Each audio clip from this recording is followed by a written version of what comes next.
times, but never deep. Yeah. So I'm really excited to hear your story and hear the story of 50 Legs and everything today and kind of go into it.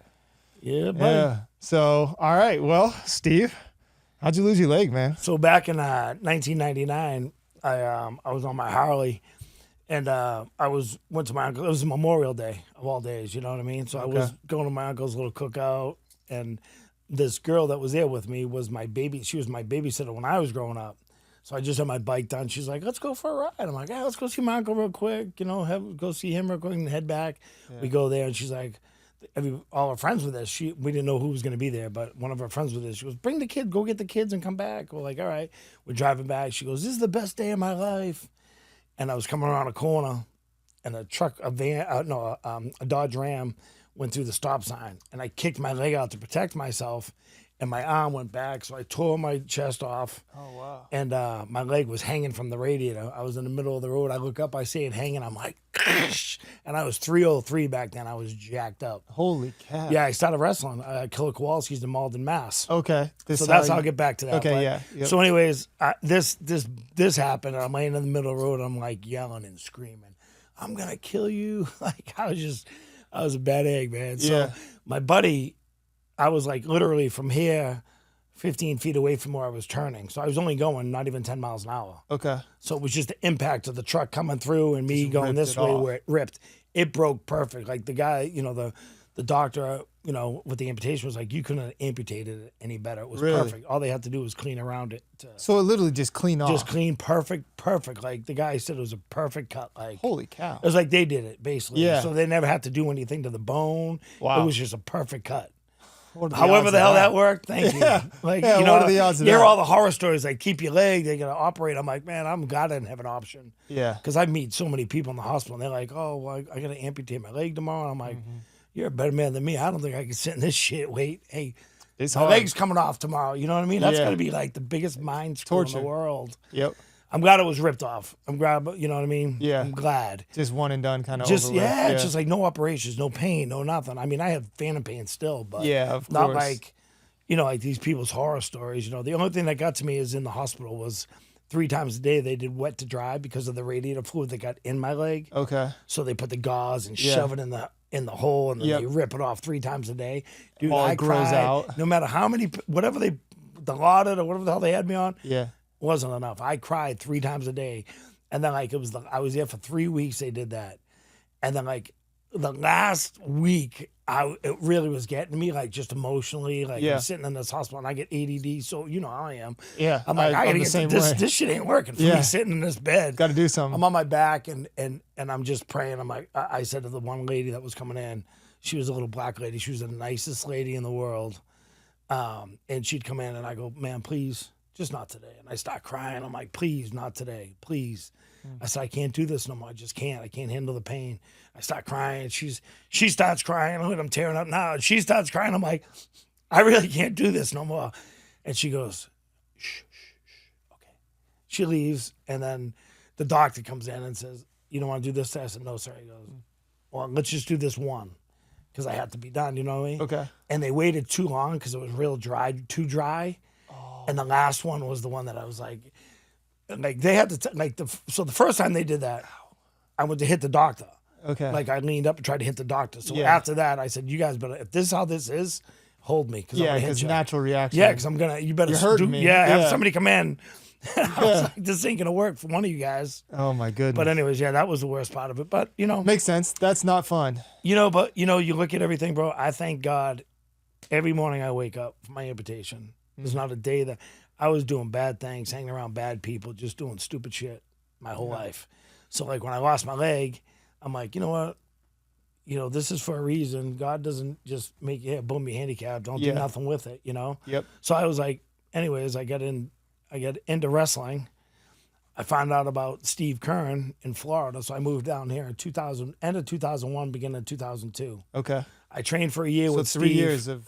Yeah. After being an amputee. Yeah. Okay. But I was training already at Killer Kowalski's in Malden, Mass. Oh, okay. It took me 7 months. Wow. Because I didn't have a leg for so long. Because I went to like I didn't have no money or no insurance. Nobody would buy me. Nobody would help me get a leg Okay. for like almost a year. And then the last place I went to, I'm walking down with crutches. I'm like, oh, I guess this is me forever. So I'm crying like a baby again, man. I'm just going downstairs. I'm like, I don't know anybody with a fake leg. Nobody. Yeah. Nobody. Yep. And I'm going downstairs. The guy comes running down. He goes, hey, Steve. I'm like, what's up? And I'm crying. I'm like, what? Because I was mad. He said no to me. So I was like, what the fuck you want? Yeah. I was, excuse my language, but I was like mad. Like, Yeah. I'm like, what do you just told me you can't help me because I don't have no money? Yeah. And this is some bullshit. I'm Yeah, like, I'd be pissed off too. This don't Yeah. make no sense. Yeah. You want to help? You sitting there advertising all this bull crap that you do, and you won't help me because I have no money. Yeah. I'll put me on. I'll pay you back. Whatever. So I meet this guy Peter Kucha from up in Nashville, New Hampshire, Okay. Bedford, New Hampshire, actually. So I'm literally 10 miles away from where he's at. Okay. And the guy says, hey, just come up there, take this Route 3, get off here. If you get lost, call us. So I get up there, I walk on the prosthetic company. This guy, everybody's waiting for me. He's like, hey, what's up, buddy? What do you want to do? I said, listen, I want to wrestle. All right, we got you. Come on back. Starts fit me, cast me, doing. He was like Stan was, like things Okay. outside the box. Yeah. You know what I mean? Yep. But like, he retired and passed 2 years ago. But he changed my life. He helped me out a lot. But he was like Stan. Like if I called for anything, he'd be like, they paid me to go to Orlando, paid me to come to Florida, Oh wow. so I could train to wrestle. Yeah. He was just the greatest guy in the world. That's awesome. But Somebody he was needed- there, and I'm here. You know what I mean? He was Yeah. back in the hands. I'm here, so I had to go get my leg worked on one time, and I went to one of the prosthetic companies that I hate. And I went in there, and the lady fits me, and Probably I'm the like, same one I hate. hanger. Yeah. Yeah, We've mentioned it on this podcast before. I just hate him. Yep. Same. So I went in there, and the lady, and I was taking a bunch of shit. I was like, I was Yeah. huge.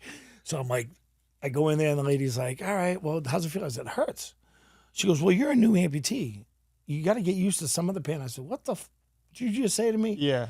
I got thrown out of the office in 15 minutes because I was screaming. I go, who the hell tells a patient You have to live with pain. my leg is the best you're going to do for me? Get used to the pain? Yep. I'm That like, sounds exactly it like just that. don't make no sense. Yeah.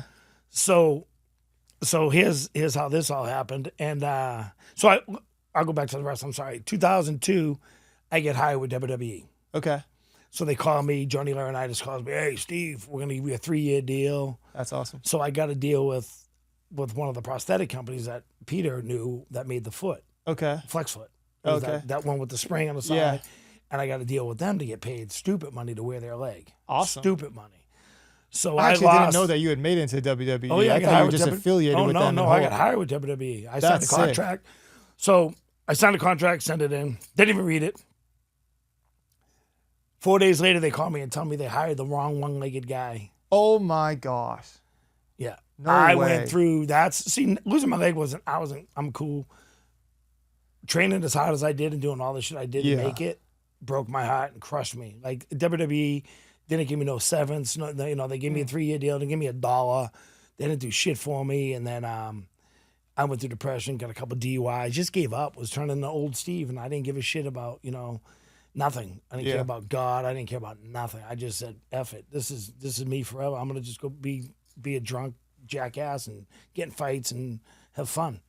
In your head, you think that's fun. You know what Yeah. I mean? In the So moment. ironically, there was a Jimmy Hart, Mouth of the South, Okay. and one of my buddies was Mikey Giordano, helped me start my charity. He actually paid for my 501c3 to get it pushed through. We hired a company that does it. Yeah.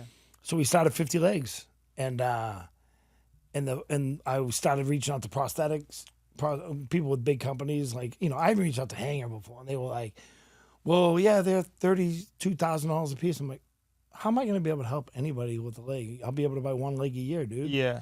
And you want full price? So Not gonna anyways, do I went anything through, for I it. found 3-4 different people. And then this lady calls me, and Susan Gibbs, her daughter Zoe, their two cousins were on jet skis going around, and Zoe got hit and she got her leg amputated. So she reached out to me and she goes, hey, Steve, you still helping people? I'm like, yes, ma'am. She's heard about 50 Legs because I was on Everyday Heroes and Tampa, whatever it was, Yeah. So people got to see who I was, and I Spotlighting helped you that and girl. stuff. Yeah. Yeah. So the cool thing was, she reached out to me and she goes, well, I found a prosthetic company in Orlando and do you want to come meet the guy? I'm like, well, ask him first. I don't want to just show up. Hey, what's up, people? Yeah. So I come here. Ironically, it's here. And I meet Stan, and I just tell Stan, I go, he goes, well, what are you trying to do? I said, listen, bro, I just want to help people get legs. And I'm me, and Stan's Stan. Yeah. And if you know Stan, he's the nicest. Don't drink, don't cuss. I walk in, what's up, motherfuckers? Let's go grab a beer after this shit. You know what I mean? Yeah. And he was just Stan like, just works out. yeah, and dude, helps he's just people. a That's jacked it. up guy. Yeah. And he's looking at my leg, and he's like, you got the pin system, huh? I said, yeah, I got the pin system. And I was getting mad. I'm like, bro, my leg's fine. I walk great. What the hell? Yeah. Who are you? Who are you to tell me? But you're on a pin system. Right, You don't even know. I didn't even know. I'm Yeah. like, who are you to tell me, bro? Like, my leg's fine. Doesn't hurt. But I had a double wall pin system. Wasn't a pin system. Oh, okay. So the carbon fiber had the pin in it. Okay. And I had the carbon fiber, and then it went in a pin. So I could take my leg off when I was wrestling. That was the gimmick. Hit Gotcha. the pin, hit the guy, put the leg back on. Nobody knows I'm in pants. Okay. So that would have been the deal, right? Okay. So Stan goes, can I make you a leg? I'm like, again, bro, I got no insurance. I don't give a shit. You know, Stan. Yeah. Gets me in a leg like in 2 days. Of course. And I'm going, who the frick is this? Yeah. Superman living again? Yeah. And so man, I put the leg on and I walk on and I go, holy shit. I guess I'd never argue with the prosthetist again, especially Stan. Yeah.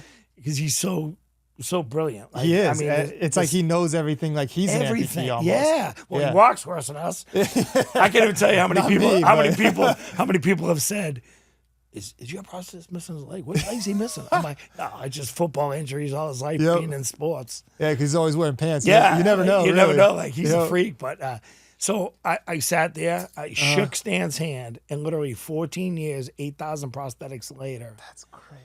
And still, And everything has gone through POA, right? I'm bro, I see what they do here. Yeah, of course. It's hard to, for me, I never want to let a kid down. You know what I mean? Like my whole life is for my kids. Yeah. You know what I mean? I wake up in the morning wanting to do something better for my kids. That's why we started the travel team. That's why, you know what I mean? And that's why we want to get bigger and badder and just have the coolest kids in the world do whatever they want and pay for it. So they don't have, the families don't have to struggle. That's my goal. That's awesome. All these other guys, I'm like Jordan and even him. I mean, he stops these kids at 18. Yeah. I couldn't do that. I will never do that. I mean, there's no reason. I mean, there's a reason why they don't have insurance, and the reason why they can't get insurance. A lot of people can't afford it now with everything's so expensive. Yeah. How can you afford, $2,000 a month for your family's insurance? Yeah, just my wife and my child are like $1,200 a month. That's what I'm saying. It's But crazy. yeah, and think about it, bro. Yep. It's insane. Young family. So my thing is never to say no to anybody. That's awesome. Try not to, Yeah. Well, yeah, everyone needs them. Yeah. People are in bad positions no matter what place they are in their life. Yeah. Like my like we used to do this thing, like all the board and everybody used to look at, see how much money people made. If they need help, can they help themselves?